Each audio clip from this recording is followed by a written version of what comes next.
কাশ্মীরে সন্ত্রাসী হামলার পর সামাজিক মাধ্যম সহ ভারতীয় বিভিন্ন গণমাধ্যমে ভাইরাল হয় এক দম্পতির ছবি। দাবি করা হচ্ছিল সন্ত্রাসীরা এই নৌবাহিনীর কর্মকর্তাকে গুলি করে হত্যা করেছে। তবে এবার জানা গেল সেই দম্পতি মারা যাননি, তারা বেঁচে আছেন। এক ভিডিওতে তারা বিষয়টি স্পষ্ট করেছেন। It's not us, it's them. उनके बारे में सोचो जिनके साथ ये हुआ है, वो लोग कैसा फील करेंगे स्टेटिंग की।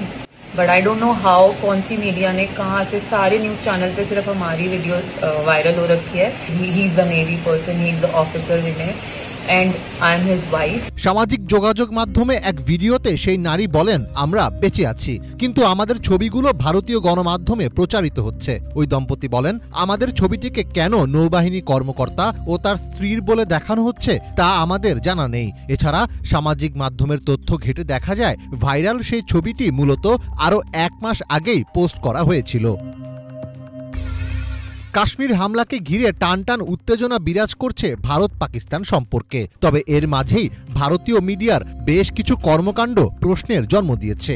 এছাড়া এই হামলার পেছনে বিজেপি সরকারের সম্পৃক্ততা নিয়েও প্রশ্ন তুলছেন অনেকে, আর এ ব্যাপারে ধীরে ধীরে মুখও খুলছেন অনেকে। পেহেলগাম হামলার পর সামাজিক মাধ্যমে একটি ভিডিও বার্তা দিয়েছেন কাশ্মীরে কর্মরত এক ভারতীয় সেনা সদস্য।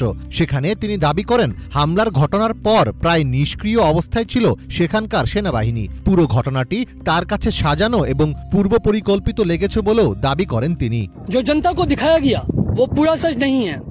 हमले के समय खुफिया जानकारी की विफलता और तत्काल मीडिया की कहानी ये सभी गंभीर सवाल खड़े करती है। सबसे ज्यादा दर्दनाक बात ये थी कि हमारे सैनिक, हमारे सिपाही जमीन पर पड़े थे और कई घंटों तक कोई नहीं उनको उठाने आया। ना कोई मेडिकल सहायता आई, ना कोई कमांड ऑफिसर आया। ऐसा लग रहा था ये सब कुछ पहले से ही निर्धारित हो। এছাড়াও প্রশ্ন উঠছে কাশ্মীরের মতো স্পর্শকাতর জায়গায় ভারতীয় সেনাবাহিনীর দক্ষতা নিয়ে। কাশ্মীরে বর্তমানে 6 লাখ সেনা মোতায়েন রয়েছে। 50 মিটার পর পর এক একজন সেনা অত্যাধুনিক হাতিয়ার নিয়ে সজাগ থাকেন। এরপরও এত বড় হামলা সেনাদের নাকের ডগায় কিভাবে চালানো হলো তা নিয়েও প্রশ্ন তুলছেন অনেকে। পশ্চিমবঙ্গের ডিজিটাল মিডিয়া ফেডারেশনের সভাপতি ও বং নিউজ লাইফের চিফ এডিটর দীপক ব্যাপারী এক ফেসবুক পোস্টে বলেন, হামলার সময়ে সেখানে কোনো সেনা থাকবে না এটা জঙ্গিরা জানলো কিভাবে? জঙ্গিরা সেখানে 1 ঘন্টা ধরে হত্যালীলা চালালো, পুলিশ কিংবা সেনা সেখানে পৌঁছাতে পারল না কেন? তিনি আরও বলেন, গত 19শে এপ্রিল প্রধানমন্ত্রীর কাশ্মীর সফর বাতিল করা হলো কেন?